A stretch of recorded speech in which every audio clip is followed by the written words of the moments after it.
Bom dia, boa tarde, boa noite, sétimo. Nossa atividade da vez aqui no vídeo é a folhinha que eu tinha deixado para vocês quando começou a pandemia, certo? Então nessa folha a gente tem exercícios referentes às unidades 1 e unidade 2, que foi o que nós vimos nos nossos vídeos anteriores de revisão. Então eu vou dar uma olhada aqui com vocês, explicar quais são os procedimentos aí para resolver cada uma dessas questões, né? E vocês vão ver a correção junto comigo então, certo? Então vamos lá. Deixa eu baixar aqui. Então, para resolver essas atividades, você poderia ter recorrido a essas fontes que eu coloquei aqui, certo? Páginas 7 a 12, onde você vê a matéria do Present Continuous, a unidade 1, e as páginas 14 a 19 para o plural da unidade 2, certo? Além disso, você também poderia ter feito com alguma pessoa, ou o que você se lembra, ou então pesquisando pela internet, certo? Vamos dar uma olhada aqui questão por questão. Começando aqui da primeira. Transforme o Simple Present, o presente simples, em Present Continuous. Então, qual é a diferença de um para o outro, certo? O presente simples é uma coisa que você diz que você faz, certo? E o Continuous é uma coisa que você está fazendo. Uma coisa que você faz, o Simple Present ou presente simples, ele entende que é algo que você faz sempre, com alguma regularidade. Por exemplo, se você disser, eu tomo banho, I take bath, você está falando de uma coisa que você faz todos os dias. É uma coisa que tem uma regularidade. Já se você disser, eu estou tomando banho, é uma ação que está acontecendo agora. Então, o present continuous é isso, é uma ação que está acontecendo no momento. Enquanto no presente simples você diz, eu tomo banho, no presente contínuo você diria, estou tomando banho. Então, como é que você constrói aqui? Vamos usar como exemplo isso que eu falei agora, né? Abrir um espaço aqui para colocar esse exemplo. Então, vamos dizer aqui, eu tomo banho. I take bath. Isso aqui é presente simples, né? Vamos colocar aqui do lado.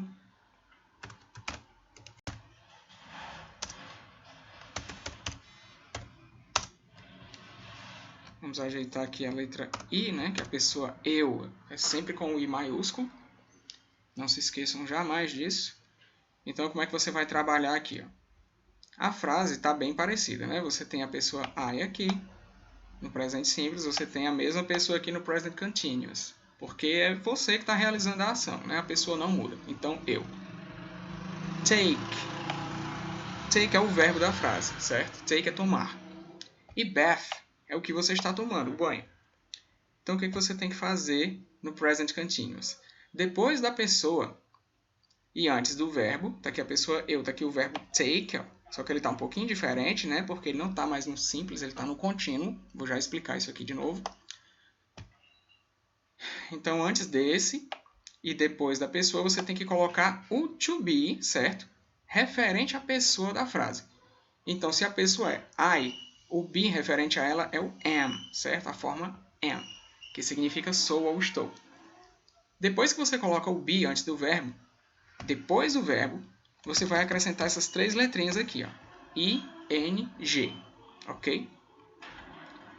Quando você faz isso, você transformou a frase de presente simples para contínuo. O final da frase é só repetir o que já estava lá, certo? No simples. Então, tinha o bath aqui em maiúsculos, agora nós colocamos o bath aqui em minúsculos. Se vocês repararem bem, aconteceu um detalhe também aqui no verbo. O verbo take, ele termina com E. Aqui, esse E desapareceu, não foi isso? Então, verbos que terminam em E, quando eles entram no present continuous, eles perdem essa letra E e ela é substituída por ING, certo? Então, o que é que você tem que lembrar? Está no presente simples, é uma coisa que você faz regularmente. Presente contínuo é uma coisa que você está fazendo, certo? Agora. Então, ó, você vai ter que, além de lembrar disso, lembrar que você vai colocar um to be aqui, entre a pessoa e o verbo, o be correspondente à pessoa, e depois do verbo você tem que colocar, certo, um ing. Todas as vezes você vai fazer isso, certo? Vamos destacar o exemplo aqui, em vermelho, para vocês não se perderem. Então vamos trabalhar aqui nas 3 letrinhas da primeira questão. Letra A, he drinks milk. Quem é he? Se vocês lembrarem das pessoas, he é a terceira pessoa. Em português seria a pessoa ele, certo? Drink é o verbo que a gente usa para água, lembram? May I drink some water, please? Um exemplo que a gente sempre usa na sala de aula, né? Posso beber água, por favor? Então, drink é o verbo beber. Ele leva esse S aqui no finalzinho, não porque seja um plural, tá? É porque o he é uma terceira pessoa. E nas terceiras pessoas, o verbo em inglês sempre vai levar uma letra S, tá bom? Então, fica he drinks milk. Só resta você saber agora o que é milk. Se você for pesquisar no Google, ou mesmo no dicionário, ou se você lembrar de aulas anteriores, você deve saber que milk significa leite. Então, aqui diz que ele bebe leite, certo? Vamos transformar isso em contínuo. Vamos repetir aqui o que deve ser repetido, que é he. Aqui o drink já sem o S, tá? Porque a gente vai modificar para o contínuo. E o que ele bebe? O milk. Então, é praticamente uma repetição. Vamos acrescentar aqui, entre a pessoa he e o verbo drink, o to be correspondente à pessoa he, certo? No caso lá do exemplo, era só I, ficou I am, né? No caso do he, a forma be que é usada pelo he é a forma is, não é? Então, he is drink. Está aqui o verbo. O que a gente faz com o verbo no present continuous? Nós acrescentamos essas 3 letrinhas no final, ó, ing. Vamos colocar elas aqui, então. He is drinking milk. Ok? Então, ele está bebendo leite. É assim que deve ficar a frase, tá? Beleza. Já fizemos um exemplo e a letra A. Vamos fazer a letra B. She eats fruit. Ok, she significa ela. Também é terceira pessoa do singular, ok? Então, vai usar as mesmas regras que nós usamos no he. Que regras são essas? Que a terceira pessoa do singular leva S no final do verbo. O verbo eat é o verbo comer. E depois você tem a palavra fruit, que significa fruta ou frutas, certo? No plural, ela também é do mesmo jeito. Então, ela come fruta, ou ela come frutas, tanto faz. Vamos transformar esse presente simples em presente contínuo. Vamos repetir aqui, she. Como she é uma terceira pessoa do singular e usa as mesmas regras do he, que está aqui em cima, o to be que o she vai utilizar também é o mesmo da pessoa he aqui de cima. Então, she is. Agora, o verbo, nós temos que usar o verbo aqui da frase, né? O verbo é eat. Então, você vai repetir bem aqui, ó. Eat. E para fazer o contínuo, você precisa de 3 letrinhas no final do verbo. Que letrinhas são essas? I, N, G. E agora, você só repete o final da frase. She is eating. O que ela está eating? Fruit. Ela está comendo fruta. Beleza? Então, mais uma frase prontinha aqui para nós. Vamos pintar ela aqui de vermelho. Vai ficar destacada como resposta. Letra C, we run now. Essa letra C, ela tem um detalhezinho. Vamos começar com a pessoa, né? Pessoa we. O we é a primeira pessoa do plural. Em português, vamos ver as pessoas. Ó. Eu, tu, ele ou ela. Esses 3 são singular. Então, plural é nós, vós e eles, né? Então, nós é a primeira pessoa do plural. We é nós. Run é o verbo correr. E now está dizendo quando é que a gente está correndo. Now é agora. Então vamos lá. We run now. Nós corremos agora. Vamos mudar para o presente contínuo e dizer que nós estamos correndo agora. Como vamos fazer isso? Começa com a pessoa de novo. Repetimos ela. Com a pessoa we, que é a pessoa do plural, você vai usar a forma be, que é o are, certo? Todos os plurais vão usar essa forma are, quando você está falando de verbo to be. Então, we are, nós estamos. Vamos usar agora o verbo correr, ó. Run. Qual é o detalhe que acontece aqui? O verbo run, em inglês, ele é o verbo que é monossílabo tônico. O que é isso, tio? Monossílabo é a palavra que só tem uma única sílaba, tá? Você não separa letras em run, certo? É uma coisa só, run. Verbos monossílabos tônicos, que são monossílabos que têm sentido completo, em inglês, quando você vai transformá-los em presente contínuo, você precisa seguir uma regrinha, que é ver se há uma sequência de uma consoante, temos aqui a letra R, uma vogal, que é essa letra U, e outra consoante, que é essa letra N. Ou seja, uma sequência consoante, vogal, consoante de novo. Se o seu monossílabo tônico, no nosso caso aqui o run, tem essa sequência, consoante, vogal, consoante, a última consoante, ou seja, a última letra da palavra, que é a letra N, ela deve ser duplicada, certo? Ou seja, você tem que botar mais um N aqui. Só aí é que você vai acrescentar o ING, para dizer que nós estamos correndo. We are running, certo? É uma outra regrinha aí que a gente tem que lembrar, né? Temos que ficar atentos a isso. Ok, então, a gente terminou a primeira questão. Vamos ver a segunda.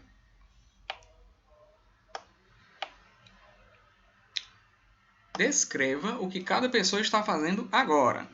Você vai usar ING. Letra A. The student is... Você está vendo um rapaz aí com livros, cadernos em cima da mesa, uma caneta.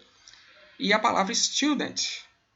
Esse é um cognato do português. É uma palavra que parece com uma palavra do português e significa a mesma coisa. A gente chama de cognato. Então, ele é um estudante, né? Mas não é isso que diz na frase. A frase diz, the student is. Esse THE do início é o artigo, gente. Isso aqui significa o. Student é estudante. Is é o to be que a gente usa com ele, né? O estudante. Então, ele está. O estudante está. O que o estudante está fazendo? O trabalho do estudante é estudar, certo? Então, nós podemos dizer que ele está estudando, ou nós podemos dizer que ele está escrevendo. Para isso, você vai precisar descobrir quais são as palavras para estudar ou para escrever. Se você quiser dizer que ele está estudando, você vai pesquisar e descobrir que o verbo é study. Ok? Só que a gente não quer assim, porque senão fica o estudante está a estudar. E não é isso que a gente quer dizer. A gente quer dizer com o ING que ele está estudando. Então vamos acrescentar o ING bem aqui. Ó. Studying. Ele está estudando. Beleza? Isso se a gente quiser dizer, né, que ele está estudando. Se a gente quiser dizer que ele está escrevendo, escrever é o verbo write. Escreve dessa forma, write. A gente vai acrescentar o ING. Mas olha o detalhe, write termina em E. Como eu disse agora há pouco, verbos que terminam em letra E, antes de ganhar o ING, você tem que retirar esse E, certo? Então, você tirou o E e colocou o ING. Aí assim fica escrevendo. Ok? Vamos pintar de vermelhinho aqui. Deixá-los destacados. E vamos voltar eles ali para cima, né? Aí sim a gente passa para a letra B. Então, na letra A, o estudante está estudando, ou então o estudante está escrevendo. Você escolhe, tá bom? Letra B. The boy is. A gente sabe que the boy é o menino. O is é está. Olha aqui para a imagem. O que o menino está fazendo? Dormindo. Como é que a gente diz dormir em inglês? Dormir em inglês é sleep. He is sleeping. Ele está dormindo. Beleza. Letra C. Olha a imagem aqui do bebezinho. O que o bebê está fazendo? The baby is. O bebê está chorando. Chorar em inglês é o verbo cry. O que a gente faz agora para dizer que está chorando? Esse ando você vai fazer acrescentando ing. Então, the baby is crying. O bebê está chorando. Ok. Segunda questão dominada. Vamos para a terceira. Coloque os verbos no presente contínuo, né? Present continuous. E traduza para o português. Essa daqui você vai precisar de um dicionário, certo? Então vamos lá. Look. Present continuous, a gente já sabe que é colocar o ing no final do verbo, né? Vamos aqui então. Look vai ficar look mais ing, certo? Looking. O fall, na letra B. A gente repete o fall e coloca ing, falling. Letra C, eat. Nós já vimos esse verbo aqui hoje, né? O eat lá em cima a gente viu que significa comer, né? Mas por enquanto não vamos traduzir. Vamos só colocar ele aqui no presente contínuo com ing. Ok. Então vamos agora fazer a tradução. Look. Look em inglês é o verbo que você faz com seus olhinhos. Look é o verbo olhar, certo? Então vamos aqui. Olhar. E isso no presente simples. Se você estiver falando dele no presente contínuo, significa o quê? Olhando, né? Lembra? O ing vai valer por esse ando. Ou pelo ando, se fosse correndo, né? A gente teve o verbo correr lá em cima. Aqui a gente vai ter um exemplo de indo. Na letra B, ó. Fall. Fall é cair. Ou então, se você estiver falando ing, vai ser caindo. Viu? Como eu disse, a gente usou para fazer o indo. Né? E vamos para o último, eat, que nós já vimos lá em cima quando falamos do exemplo da fruta, que eat significa comer. Certo? Quando você bota o ing, eating fica comendo. Belezinha? Agora vamos deixar todo mundo vermelho aqui, para ficar bem destacada a resposta para vocês. E aí vocês podem ver se acertaram. Quem acertou, massa. Quem não acertou, pegue aqui a resposta correta, passe ela aí para o seu exercício, que é para quando você for estudar, você estudar da forma correta, certo? Beleza, deixamos tudo vermelhinho aqui. Vamos para a quarta e última questão aqui dessa nossa atividade de revisão. Transforme estas frases em plural. Letra A. John's tooth is hurting. Vamos lá. John's tooth is hurting. O que isso quer dizer? John é o que para nós seria o João. Quando você tem isso aqui, ó, apóstrofo, lembram dele? Matéria do sexto ano. E esse S aqui logo depois, você tem o famoso caso genitivo, né? O caso genitivo ele indica posse, ok? Significa que a palavra que vem depois do nome de uma pessoa pertence àquela pessoa. Então, John, aí tem o apóstrofo S, quer dizer que essa coisinha aqui, seja lá o que isso for, é do John. Ou então tem alguma relação com ele, né? Se fosse um ser humano. Por exemplo, se fosse a mãe do John, ela não pertence ao John, mas ela tem uma relação com ele de mãe, né? Então seria mãe do John. Aqui, tooth, para quem lembra, é o que a gente tem dentro da boca para mastigar. O que é o tooth? Dente, né? Então, o dente do John. O que está acontecendo com o dente do John? O John é um ele, então usa is. O que significa is? Está, né? Então, o dente do John está hurting. Esse aqui é o mistério aqui para nós. Ó. O resto a gente já sabia. Então, hurt é doer, certo? Quando você tem hurting e ing no final, significa que está o quê? Doendo, né? É o que está acontecendo agora. Então, vamos colocar essa frase aqui no plural. Você vai repetir a pessoa John. Agora, você vai repetir aqui o caso genitivo. E você vai colocar a palavra dente no plural, certo? A maior parte das palavras que tem dois Os, os substantivos, quando você vai transformá-los em plural, eles ganham dois S no lugar desses dois Os, ok? Então, aqui nós temos a palavra tooth, com dois Os, significa dente. Para a gente transformar em dentes, o que a gente vai fazer? A gente coloca dois S, certo? É um plural irregular, você não usa S para fazer o plural, certo? Então, John's teeth, os dentes do John. O to be também tem que ir para o plural, né? Se o is significa estar, o porque era só um dente que estava doendo.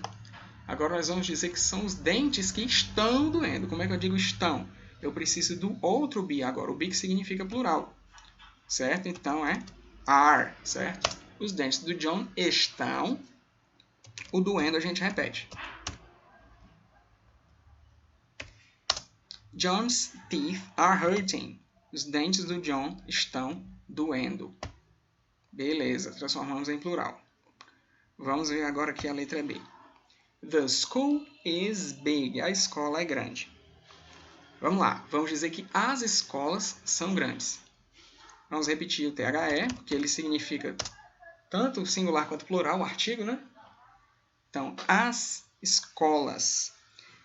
Escola é um substantivo normal. Ele leva a regra comum de plural, que é só colocar S. Então, the schools are. Você tem is de novo.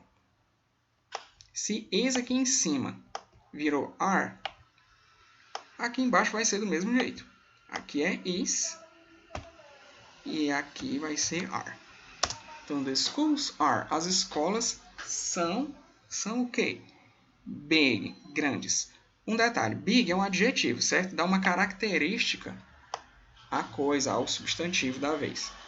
Então, está dizendo que a escola é grande. Grande é uma característica da escola. Em português, isso ganharia também um plural, seria grandes, né? As escolas são grandes. Só que em inglês, os adjetivos não variam. Ele não vai para o plural, ok? Você vai só repetir o big aqui. The schools are big. Ok.